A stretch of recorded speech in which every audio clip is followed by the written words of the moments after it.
అందరికీ జైభీం. నేను Rajesh Mahasena. Welcome to Mahasena media. Madam ఏమంటారో చూద్దారండి. చెప్పండి మేడం గారు. ఆయన పరిచయం ఆ మూమెంట్ వైజాగ్ లో చిన్న ఇన్సిడెంట్ జరిగింది. మీరు అందరికీ కూడా తెలిసింది. విష్ణువర్ధన్ అనే నా జస్ట్ నా కొలీగే కాకపోతే నేను వచ్చి కూర్చున్న సీట్ సుపీరియర్ సీట్ లో కూర్చున్నాడు ఆయన. అక్కడ కూడా చిన్న లాజిక్ ఉందండి. ఏదో వర్ధన్ గారట ఈయన కొలీగే కానీ వచ్చి సుపీరియర్ సీట్లో కూర్చున్నాడు అన్నది ఆవిడ. అంటే ఏంటి దాని అర్థం? ఎవడో తెలియకుండా వచ్చేసి అక్కడ మేనేజర్ సీట్లో కూర్చోడం కాదండి. అతను ఈవిడికన్నా సుపీరియర్గా వచ్చాడు డ్యూటీ. అంటే అతను అపాయింట్ చేయబడ్డాడు. ఈవిడికి సుపీరియర్గా అపాయింట్ చేయబడ్డాడు అంటే ఈవిడి సుపీరియర్ ఆఫీసర్ అతను. అతన్ని ఎంత సింపుల్గా అతను నా కొలీగే కానీ వచ్చి నా సుపీరియర్ చైర్లో కూర్చున్నాడు. అంటే ఇప్పుడు చంద్రబాబు నాయుడు గారు కామనే కానీ వెళ్ళి సీఎం చైర్లో కూర్చున్నారంటవా ఏంటి? అతని మీద పట్టుకెళ్ళి ఇసుకపోసింది. పంపించి ఎందుకంటే ఎవరు లేరు కదా, నాకు ఎవరు లేరు కాబట్టి అంటే నువ్వు ఎవరు కారు పంపించి అమ్మ డిన్నర్కి రా అన్నారట. అందులో నాకు తెలిసి అంత పెద్ద తప్పు లేకపోతే అంత పెద్ద భూతి ఏమీ లేదు. ఆయన కారు పంపించి అమ్మ డిన్నర్కి రా. ఇప్పుడు సుపీరియర్ ఆఫీసరు డిన్నర్కి ఇన్వైట్ చేశాడు. జనరల్గానే ఎంప్లాయీస్ అందరినీ ఇన్వైట్ చేస్తారు. అలాగే ఇన్వైట్ చేశారు అనుకోవచ్చు కదా. లేదా అంతకుముందు ఎప్పుడైనా నీకు వేధింపులు కానీ లేకపోతే ఫోన్ చాట్లు కానీ ఏమైనా ఉంటే పునః అవన్నీ బయట పెట్టి ఉండొచ్చు. అవేమి ఈవిడ బయటపెట్టలే.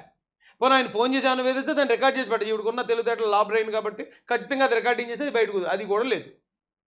ఒకవేళ నిజంగానే ఆయన అలాగా కారు పంపించమ్మా డిన్నర్కి రామ్మా అంటే దాంట్లో వెంటనే మనం అంత పెద్ద బూత్ ఎతికేసి ఆ ఒక్క మాటకే తీసుకొచ్చి ఇసుక తెచ్చేసి జల్లేసి అంత మహాసాధ్వి శాంతికరైతే కాదు. ఎందుకంటే తనని పెళ్లి చేసుకుని చదివించి తనకు ఉద్యోగం వచ్చేదాకా చూసి 2 పిల్లలుండే ఇంత ప్రేమగా వైజాగ్ బీచ్లో డ్యాన్సులు వేస్తున్న భర్తని కాదని మరొక అతనితో నేను సహజీవనం చేశానంటున్న వ్యక్తి ఎవరో ఒక మాట అన్నాడని పట్టుకెళ్ళి ఇసుకేసాట. అదేం కదా, అదంతా అబద్ధం అనుకుంటాను నేనైతే.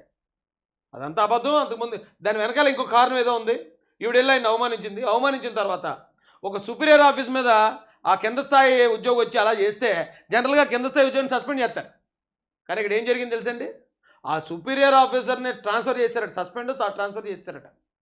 ఏంటి ఈవిడితో ఇసుక జల్లించుకున్నాడని. ఇసుక జల్లించుకున్నందుకు ట్రాన్స్ఫర్ అయిపోయాడట. మరి చూడండి మేడం గారు మరి ఏ రేంజ్లో ఉంది అక్కడ హవా. చూస్తున్నాం అన్నీ చూస్తున్నాం అండి. ఆ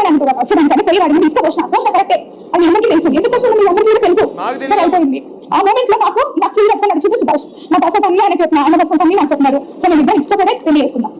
అప్పటికి ఆయన పెళ్లి అయింది, భార్యతో విడిపోయి ఉన్నాడు. ఒక పెళ్లి ఫోటోలు కావాలా, పెళ్లి రిజిస్ట్రేషన్ సర్టిఫికేట్ కావాలా, మీకు పెళ్లి చేసిన పంతులు గారు ఎవరో కావాలి, మీకు పెళ్లి చేసిన పెళ్లి మండపం ఎక్కడ కట్టారో తెలియాలి, ఆ కళ్యాణ మండపానికి మీ ఆదర్శ దంపతులకి పెళ్లి చేయడానికి వచ్చిన పెద్దలు ఎవరో తెలియాలి. ఇంత ఉంటుందమ్మా తంతు. పెళ్ళి అయిపోయింది అంటే అయిపోదు. అవన్నీ కూడా మరి చూపించాలి కదండి. అవేమీ లేవు ఇక్కడ. అయితే భర్తతో విడాకులు తీసుకోలేదు. ఎందుకంటే ఇందాక ఆ వీడియో చూపించాను, కేక్ కటింగ్ ఇవన్నీ మీకు తెలుసు. విడాకులు అవ్వలేదు. విడాకులు అవ్వకుండా సుభాష్ రెడ్డి గారి చేతిలో చేసిందట. చేతిలో చేసి నడిచారట ముందుకు నడిచి ఇంకేం చేసావమ్మా? ఆ పాపను వచ్చి చూసుకుని రావాలన్నాడు. నేను కూడా బాధ్యత వహిస్తానని చెప్పినాను. సో నా పిల్లల గురించి కూడా ఆయన చెప్పిన నా ఎంటైర్ స్టోరీ. నాకు భార్య లేదు, పిల్లలు ఉంది, నీకు పిల్లలు ఉన్నారని ఒక అండర్స్టాండింగ్ వచ్చేస్తున్నారట. ఇది ముందు భర్తతోటి ఇంకా విడాకులు అవ్వలేదు. అతను ఇంకా ఈవిని ప్రేమిస్తూనే ఉన్నాడు. అతనికి ఇంకా తెలియదు. పాపం అమెరికాలో ఉన్నాడు. ఈ కుటుంబం కోసం, ఈ భార్య కోసం, ఈ పిల్లల కోసం ఇంకా నేను కష్టపడాలి, ఇంకా మంచి స్థాయికి వెళ్ళాలని చెప్పి అతనేమో అమెరికాలో కష్టపడుతున్నాడు. ఈవిడేమో ఇక్కడ కష్టపడుతుందట సుభాష్ రెడ్డి గారితో. సుభాష్ రెడ్డి గారి చేతిలో చేసి నీకు పెళ్ళం లేదు, నాకు నా భర్త అమెరికాలో ఉన్నాడు ఏంటని చెప్పి ఇద్దరు అండర్స్టాండింగ్ మాట్లాడుకుంటారట. కానీ సుభాష్ రెడ్డి ఆడియో కూడా ఉంది, అది కూడా వినిపిస్తాను మీకు. సుభాష్ రెడ్డి నాకు అసలు సంబంధమే లేదా అంటాడు. ఇది అన్నిటికన్నా గొప్ప ట్విస్ట్ అంటే ఇది. చాలామంది ఇప్పుడు వైసీపీ వాళ్ళు అంటూ అవును ఆవిడ వదిలేసింది, ఇంకొక ఆయన పెళ్లి చేసుకుంది, ఆయన పెట్టుగా ఏంటి తప్పేంటి అంటున్నారు. ఆ తప్పేంటి మీ కొంపలో చెప్తే తెలుస్తుంది, మీ పెళ్ళని చెప్తే తెలుస్తుంది తప్పేంటి అనేది. అది తెలియనంతసేపు ఓకే వాదించుకోండి, ఓకే మీరు కూడా ఆ కోవకు చెందిన కాబట్టి నేనేం కాదన్ను. చెప్పిన ఆయనకు నచ్చింది, నాకు నచ్చింది, మా అత్తకి మా అత్తకి నచ్చింది, మా మామయ్య గారు లేరు, మా వదిన ఉన్నారు, వాళ్ళ ఫ్యామిలీకి నచ్చింది. నేను 2021 వరకు వైజాగ్లోనే ఉన్నా. 2022 నేను ఇప్పుడు ఇన్ని డీటెయిల్స్ అన్నీ క్లియర్గా ఇచ్చిన మేడం గారు మా పెళ్ళి అన్నవరం దేవస్థానంలో పలానా తారీఖున పలానా ముహూర్తానికి పలానా పంతులు గారు ఆధ్వర్యంలో జరిగింది అని ఎందుకు చెప్పలేదు? లేదా ఆ వైజాగ్కి పోనీ అన్నవరం దూరం అనుకుంటే వైజాగ్లోనే చాలా దేవస్థానాలు ఉన్నాయి చెప్పొచ్చు, వైజాగ్ రిజిస్టర్ ఆఫీస్ చెప్పొచ్చు, లేదా విజయవాడ రిజిస్టర్ ఆఫీస్ చెప్పొచ్చు. ఎక్కడ పెళ్లి జరిగిందో ఎందుకు ఆవిడ రివీల్ చేయలేదండి? మొత్తం ఇదంతా చెప్పుకొచ్చింది. ఇప్పుడు సుభాష్ గారితో జరిగిన పెళ్ళి అనేదే కదా ఇప్పుడు మెయిన్ ఇంపార్టెంట్. అది ఎక్కడ చెప్పకుండా చక్కగా దాన్ని స్కిప్ అలా అలా అలా స్కిప్ కొట్టింది. ఎందుకంటారు?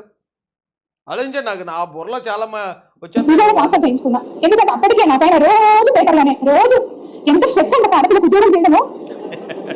ఇంతమంది అబ్బాయిలో నేను ఒక్కదాన్ని మాట్లాడుతున్నాను, నేను అర్థం చేసుకోండి. అంత అమ్మా, ఈ ఆంధ్రప్రదేశ్ చరిత్రలో ఉద్యోగిగా మహిళా ఉద్యోగి వచ్చిన నువ్వు ఒక్కదానివే మొట్టమొదటి దానివి కాదు, చిట్ట చివరి దానివి కూడా కాదు. నీకంటే కొన్ని వందల మంది, కొన్ని వేల మంది చాలా దారుణమైన పరిస్థితుల్లో ఉద్యోగాలు చేస్తూ కూడా చాలా క్రమశిక్షణతో కుటుంబాలను పోషించుకుంటూ, నాకు తెలిసిన ఎంప్లాయీస్ చాలామంది ఉన్నారమ్మా. ఉదయం లేస్తారు, లేచిన దగ్గర నుంచి పనే ఇంట్లో. టిఫిన్ చేస్తారు, భర్తకి ఐరన్ చేస్తారు, పిల్లల్ని రెడీ చేస్తారు, ఇవన్నీ అయిపోతే ఆ పనులన్నీ చేసి వాళ్ళని పంపించిన తర్వాత వీళ్ళు అప్పుడు బాక్స్ కట్టుకుని డ్యూటీకి వెళ్ళిపోతారు. గవర్నమెంట్ ఎంప్లాయీసే. డ్యూటీకి వెళ్ళిపోయిన తర్వాత కూడా మళ్ళీ మధ్యాహ్నం ఫోన్, ఏమండి ఏం తిన్నారు? అగో పలానా ఫ్రిడ్జ్లో చికెన్ కర్రీ పెట్టాను, లేకపోతే ఇక ఇక్కడ పలానాది ఉంది, అలాగే చెప్తారు. పిల్లలకు ఫోన్ చేస్తారు, రే తిన్నావా, అన్నం తిన్నావా, ఇది అంటే అలా అక్కడ ఉద్యోగం చేస్తూ ఉంటారు. ఇక్కడ కుటుంబాన్ని కూడా అంతే శ్రద్ధాశక్తులతో, అంతే ప్రేమాభిమానాలతో నడిపిస్తారమ్మా. అలాంటి మహిళలు నాకు తలుచుకుంటే గూస్ బంప్స్ అవుతున్నాయి. ఎందుకంటే నేను మా అత్తగారిని చూశాను. నాకు పిల్లనిచ్చిన మా అత్త, ఆవిడ ఉద్యోగస్తురాలే, గవర్నమెంట్ ఎంప్లాయే. ఆవిడకు ఉండే బాధలన్నీ పడుతూనే ఇంట్లో భర్తని ఎక్కడ మిస్ అవ్వనివ్వకుండా, ఏ లోటు లేకుండా, పిల్లలకి ఏ లోటు లేకుండా అన్నీ ఎప్పటికప్పుడు సక్రమంగా మళ్ళీ డ్యూటీ ముగించేసుకుంటుంది. ఇంటికి వచ్చేటప్పుడు మళ్ళీ అక్కడికి బజార్ దగ్గరికి వెళ్ళిపోయి ఆ కూరగాయలు అవి కొన్ని తెచ్చేసుకుని మళ్ళీ వాళ్ళన్నీ తెచ్చుకుని మళ్ళీ రాత్రి వంట. ఇలాంటి ఎంప్లాయీస్ కొన్ని వందల వేల మంది ఉన్నారు తల్లి. నువ్వు ఒక్కదానివే గవర్నమెంట్ ఎంప్లాయీవి, నువ్వు ఒక్కదానివే మహిళా ఎంప్లాయీవి కాదు. వాళ్ళందరూ ఒక పక్కన ఏదైతే పని ఒత్తిడి ఉందో ఆ ఒత్తిడి ఎదుర్కొంటూ, ఇటు పిల్లల్ని చూసుకుంటూ, అటు భర్తను చూసుకుంటూ చేతులు జోడించి దండం పెట్టాలి అలాంటి ఎంప్లాయీస్కి. అంతే తప్ప భర్త అమెరికా వెళ్తే చక్కగా మళ్ళీ ఇంకొకరు చేతులు చేసి నడిచేవాళ్ళు కాదమ్మా వాళ్ళంతా. అలాంటి వాళ్ళకి చేతులు జోడించి దండం పెడతా సమాజం. నువ్వు వాళ్ళతో పోల్చుకోకు తల్లి, అస్సలు పోల్చుకోకు. ఎందుకంటే నేను వాళ్ళలో చూసిన ఏ లక్షణం కూడా నీళ్ళు లేదు. వాళ్ళు బయటికి వెళ్ళి సుపీరియర్లతో మళ్ళీ తిట్లు తింటూ ఉంటారు, అంతా పని చేస్తారు, మళ్ళీ తిట్లు తింటారు, మళ్ళీ పని చేస్తారు. అంతే తప్ప ఇసుక పట్టుకెళ్ళి వాళ్ళ నెత్తుల మీద పోసేరమ్మా. అంత అహంకారాలు ఉండవు.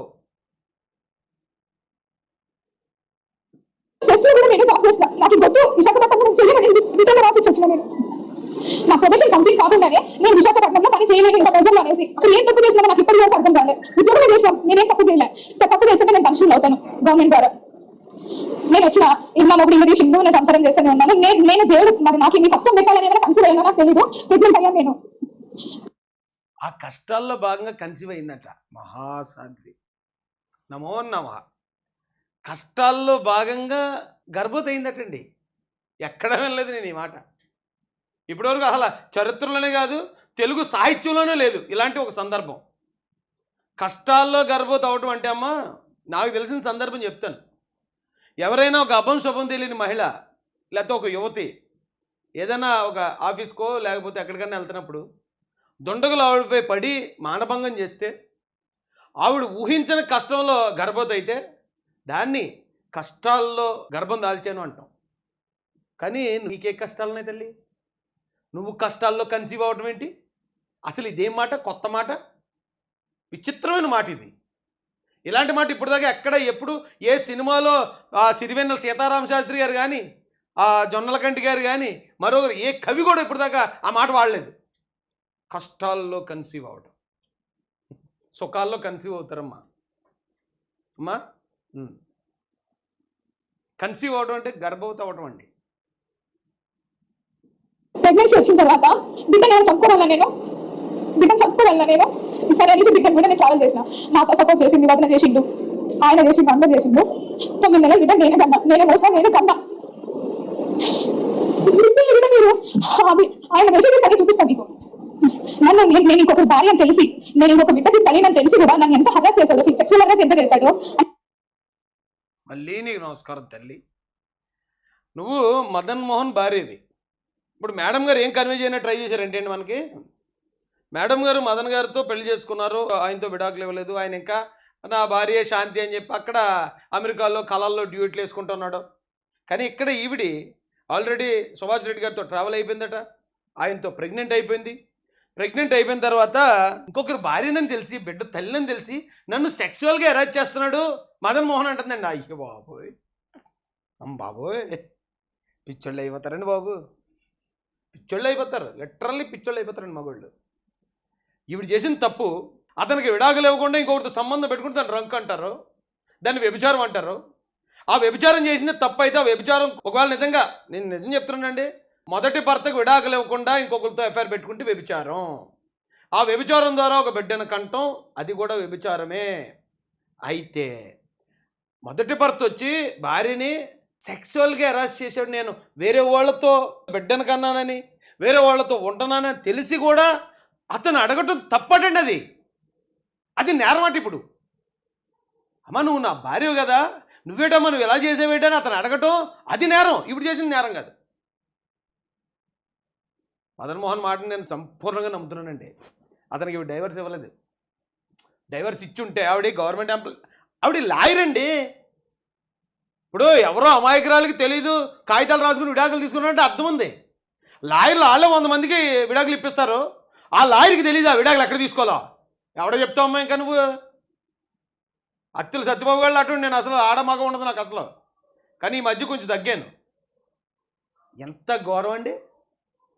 వచ్చి నేను ఒక భార్యని ఒక బిడ్డ తల్లిని తెలిసి అతను నన్ను అరెస్ట్ చేస్తున్నాడు. రేప్ కేసు ఇటమ్మా మీ ఆయన మీద. నన్ను అంతకుముందు రేప్ చేసాడండి, ఆ కారణంగానే ఇద్దరు కావాలి పిల్లలు పుట్టారు. ఇప్పుడు రేప్ కేసు పెట్టండి అతని మీద అని చెప్పి వెళ్ళి రేప్ కేసు పెట్టేయాలి. అతన్ని రేప్ కేసు పెట్టేసి అతను జైల్లో దోయించి తల్లి గొడవ ఉండదు. ఇంకా అతను రేపిస్ట్ అనేసి మొత్తం మీ అదే పెద్ద ఆయన సాయిరెడ్డి గారు అని చెప్పామనుకో, పేటీఎం కార్యకర్తలు ఉంటారు కదా, భార్యని రేప్ చేసి ఇద్దరు కవల పిల్లలను పుట్టించేసిన భర్త అని చెప్పేసి మొత్తం వైరల్ చేస్తారు. ఆ పని చేయి తల్లి. సమాజం ఎటుపోతుందండి. ఏంటండి ఇంత దారుణం, ఇంత దౌర్భాగ్యం. నేను ఇంకొక బిడ్డకి తల్లి అని తెలిసి కూడా నన్ను ఎంత హరాస్ చేశాడో, సెక్సువల్ హరాస్ ఎంత చేశాడో అన్ని చాటి చూపిస్తాను. నేను మీకు అబద్ధం చెప్పాను, ఎవ్రీథింగ్ చూపిస్తాను.